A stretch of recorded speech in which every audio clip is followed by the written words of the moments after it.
Hello అందరికీ. ఈ అక్క ఇన్ని రోజులు ఎక్కడ పోయిందో అనుకున్నారండి. కొన్ని హెల్త్ ఇష్యూస్ వల్ల నేను వీడియోస్ చేయలేకపోయాను. ఇంకా మీరు రెగ్యులర్గా వీడియోస్ పెడుతుంటారండి. ఫస్ట్గా చాలా రోజుల తర్వాత ఈ వీడియో పెట్టాలని పెడుతున్నాను అనమాట. ఇదైతే మా నేరేడు చెట్టు మా మిద్దెకి ఆనుకొని ఉందన్నమాట. ఫస్ట్ బాల్కనీలో ఉంటుంది ఇది. కాయలు అయితే విరుగ్గాసిందండి. చూడండి ఎన్ని కాయలు, గుత్తులు కాయలు కాసాయండి. చూడండి ఇవన్నీ కాయలే అనమాట.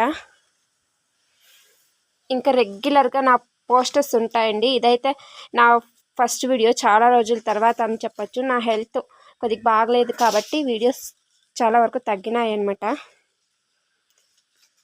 చూడండి ఎన్ని గుత్తులుగా కాసాయి. మీకు ఈ వీడియో నచ్చితే ప్లీజ్ లైక్ చేసి సబ్స్క్రైబ్ చేసుకోండి. చూడండి పైనంతా కాయలు అనమాట. ఒక్క కాయ కూడా ఇలా కొమ్మే విరిగిపోతుంది అన్నట్టుంది మా చెట్టు అయితే.